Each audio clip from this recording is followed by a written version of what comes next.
সে খেয়ে ফেলে রোজ। It's a very common food. প্রতিদিন যারা নর্থ বেঙ্গল থেকে অনুষ্ঠান দেখছেন, যারা এখনো নাম লেখেননি, নিজে নাম লেখাতে শুরু করে দিন। কারণ আজকে টক শো করছি না, আজ একটু গল্প করতে এলাম আপনাদের সঙ্গে। সঙ্গে প্রেজেন্টেশন আছে, তাই ফোন রিসিভ করা যাচ্ছে না। প্রেজেন্টেশন থাকলে হয় না। আবার আগামীকাল টক শো হবে। কখন? সন্ধ্যা 7টা থেকে 8টা, 8টা 5 থেকে 9টা। তাই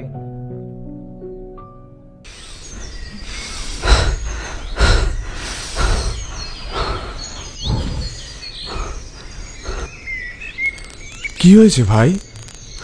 এত করি ট্রাই, তবু শরীরে কিছু নাই। সুস্থ জীবন চাও? তবে ডাক্তার সেনের কাছে যাও। আয়ুর্বেদ করো ট্রাই, যার কোনো সাইড এফেক্ট নাই।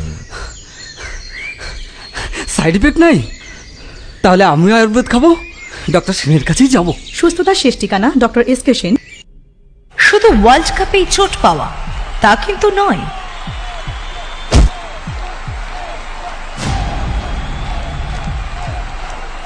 কিন্তু ইচ্ছে শক্তি বা পায়ের জাদুতে কিস্তিমা। আপনার হাঁটু ব্যথা,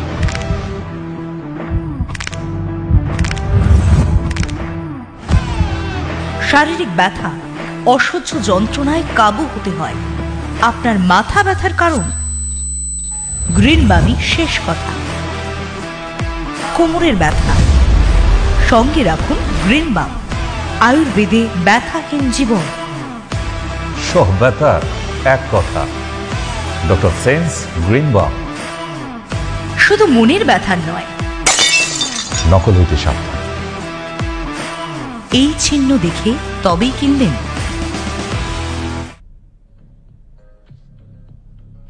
ধন্যবাদ বিজ্ঞাপনের পরে অবধিও থাকার জন্য।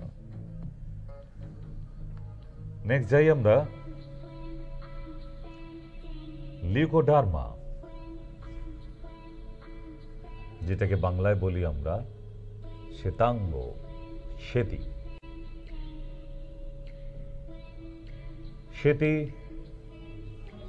কিছু মানুষের আছে ফুড সাইড এফেক্ট, আর কিছু জেনেটিক্যালস।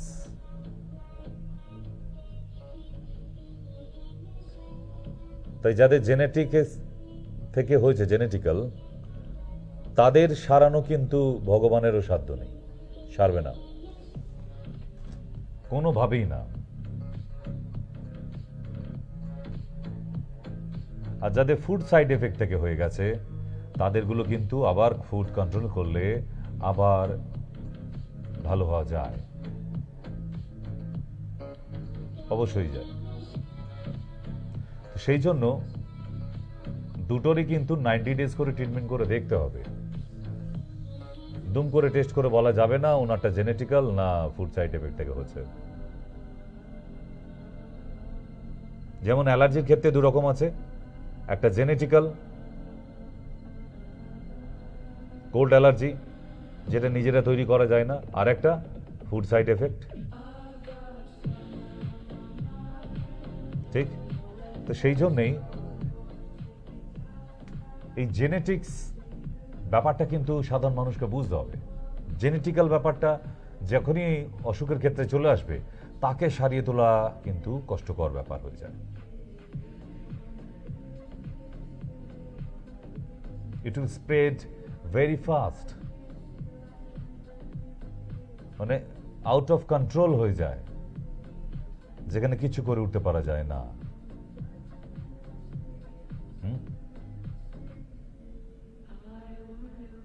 তাহলে যারা শ্বেতি আছে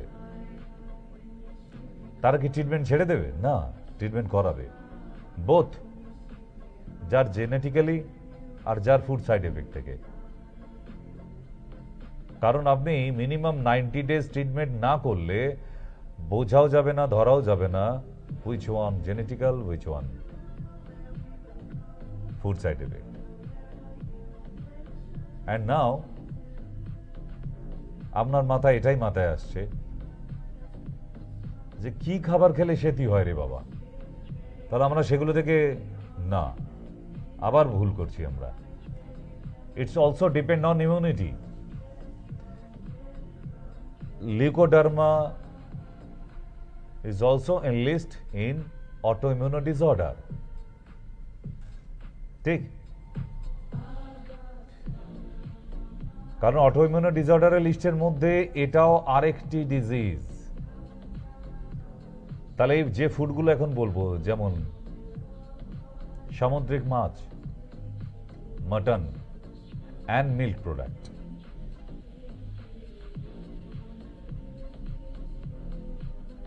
এই ধরনের খাবারগুলো একই দিনে পেটের মধ্যে চলে গেলে তার বডিতে সত্যিই যদি ইমিউনিটি লো থাকে, সো আগামী 90 দিনের মধ্যে কোথাও না কোথাও তার শরীরের মধ্যে সেটি দেখা দেবে, স্টার্টিং হবে।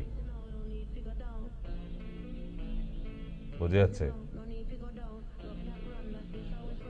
এবার আপনি ভাবছেন তাহলে কি খাসির মাংস খাওয়া ছেড়ে দেবো? আমি বন্ধ করতে বলিনি। আপনার ইমিউনিটি যদি ঠিক থাকে খেতে পারেন। ইমিউনিটি লো থাকলে আরো অনেক জ্বালা আছে, তো শুধু সেটি কেন? এবং একটা মানুষের কয়েকটা টেস্ট করে বুঝে যাওয়া যায় ইমিউনিটি ভেরি লো। ঠিক, তাহলে নেক্সট যাই।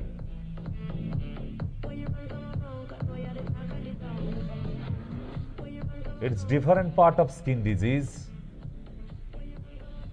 we known as psoriasis.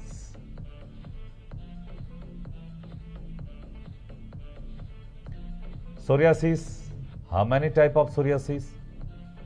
So plaque psoriasis, gutta psoriasis, pustular psoriasis, inverse psoriasis, nail psoriasis, and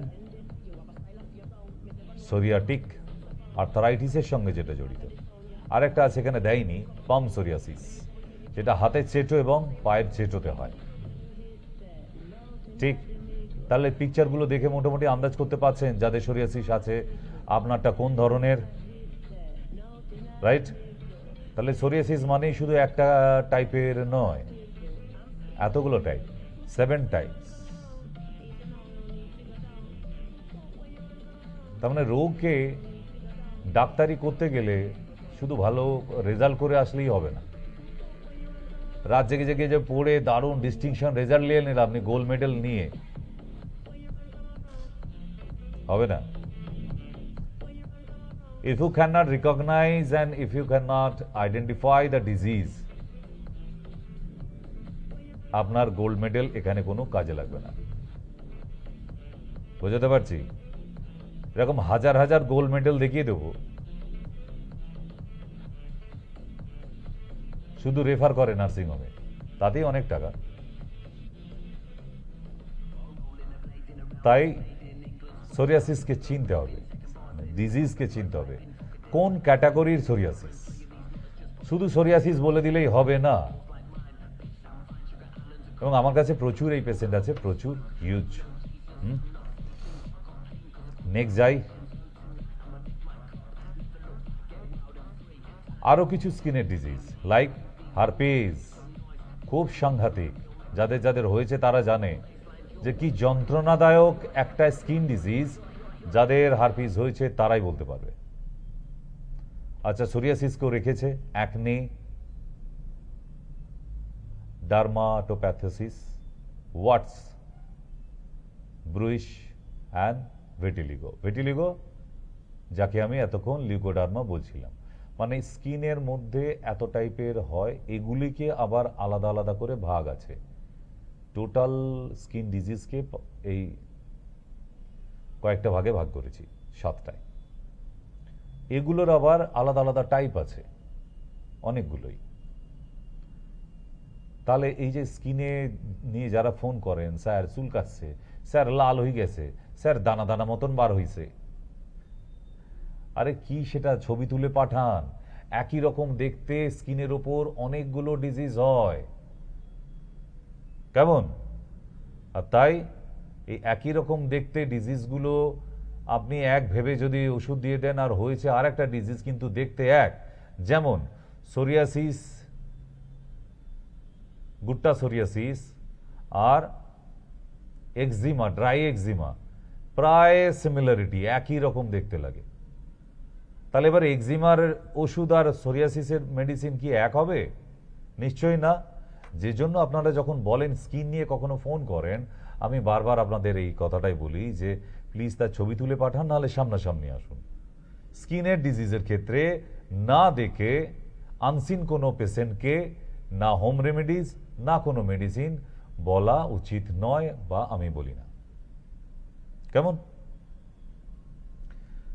আর কিছুক্ষণ টাইম আছে, ততক্ষণে আমরা আরো কয়েকটা স্কিন ডিজিজ সম্বন্ধে একটু জেনে নিই। এগুলো সব ডিটেল দেব। আজকে রবিবার একটু গল্প করে নিচ্ছি আপনাদের সঙ্গে। কেমন?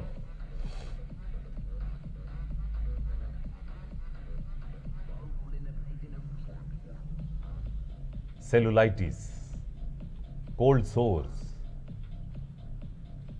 এমপিটিগো, নিউরোফাইব্রোমাস। আপনি দেখেছেন কত আনকমন এখনো রোগ আছে? বয়েলস। তাহলে এই ধরনের যদি রোগ হয়, পাড়া গ্রামের লোক মানুষরা যে ফোন করেন, আপনি কি করে বুঝবেন সেখানে বয়েলস হয়েছে না সেলুলাইটিস হয়েছে না কোল্ড সোর্স হয়েছে না এমপিটিগো হয়েছে? তাই আপনাদের বলি ছবিটা তুলে পাঠাতে। এবার বোঝা যাচ্ছে? কেমন? Next, basal cell carcinoma, skin cancer. আবার এর মধ্যে স্কিন ক্যান্সারও বাদ দেয়নি।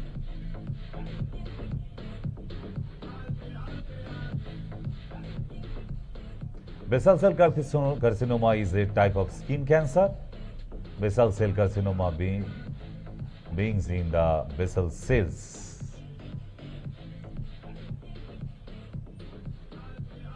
তাহলে স্কিন ক্যান্সার কি সেটা? Basal cell CA.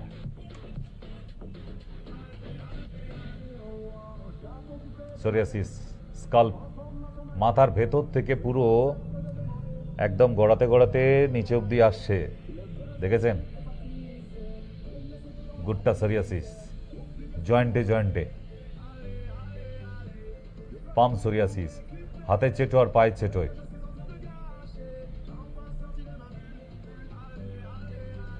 দেখেছেন অবস্থা? মনে হচ্ছে গ্রীষ্মকালে বহুকাল বৃষ্টি হয়নি, খরা পড়ে গেছে স্কিনে। This is also psoriasis.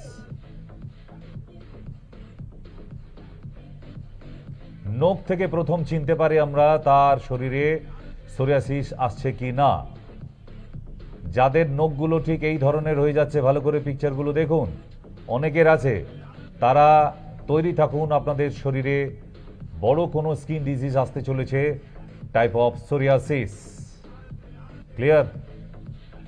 তৈরি হন, নিম হলুদ খাওয়া শুরু করে দিন। কিন্তু যাদের নখগুলি ঠিক এই পিকচারের মতো দেখালাম যেরকম, ঠিক এমন নখের আকৃতি প্রকৃতি হয়ে গেছে, তারা কিন্তু বিওয়্যার এখন থেকে।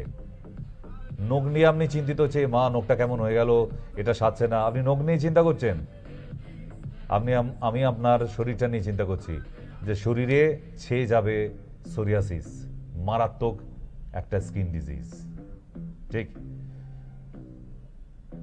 এই দেখুন, এই রোগটা পশু প্রাণীদের মধ্যেও হয়। আমরা মাঝের মধ্যে বলি না, ঘিয়ে ভাজা কুকুর, রাস্তায় লোম উঠে যাবার পর, না, ওই কুকুরটার গায়ে সোরিয়াসিস হয়েছিল, তাই ওই ঘিয়ে ভাজা মতো রাস্তায় ঘুরে বেড়াচ্ছে। ভেড়া এবং ছাগলের মধ্যেও এই রোগটা দেখা যায়।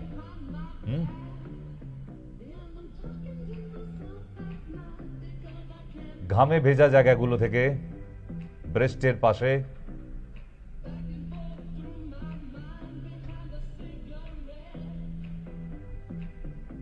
তাহলে আশা করি সোরিয়াসিস সম্বন্ধে বেশ কিছু আইডিয়া দিয়ে দিতে পারলাম। ঠিক? খালি একটা সুখবর দিয়ে শেষ করি। মঙ্গলবার দেখা হচ্ছে আবার বারাসাত শিশিরকুঞ্জে, বুধবারে দমদমে। এখন কিন্তু আর কোনো ফাঁকি নয়। আগামী 15ই অগস্ট উদ্বোধন হচ্ছে আমাদের সোদপুরের নবান্ন হেলথ ইনস্টিটিউট, আপনাদের জন্য নতুন হসপিটাল। সবার নিমন্ত্রণ থাকলো। 15ই অগস্ট সবার ছুটির দিন, সেই দিনই আমরা উদ্বোধন করছি। রাখির দিন করবো ভেবেছিলাম, কিন্তু ওটা ভাদ্র মাসে চলে যাচ্ছে বলে। আর 8 তারিখ দেখা হচ্ছে শিলিগুড়ি। তাই যারা আসতে চাইছেন, আসার জন্য তৈরি হয়ে আছেন, না কোনো চিন্তা ভাবনা নয়, নিচের নাম্বার নোট করে রাখুন, ওখানে ফোন করুন, বুকিং করুন, আর চেম্বারে চলে আসুন। ডিসিশন একবারই নেবেন, বারবার নয়, নিজেকে ভালো রাখার জন্য। ঠিক, তাহলে আজকে বিদায় নিতে হচ্ছে আপনাদের এই সুন্দর অনুষ্ঠান থেকে। কালকে দেখি টি সিরিজ প্রেজেন্স টিজে যদি আপনাদের জন্য আনা যায়, শুরু করা যায়, আমি চেষ্টা করব। ডেটগুলো জানিয়ে দেবো, কাল থেকে প্রোমো চলবে। ঠিক, তাহলে ভালো থাকবেন, সুস্থ থাকবেন, সাবধানে থাকবেন। আজকের জন্য বিদায় নিচ্ছি। নমস্কার, শুভরাত্রি।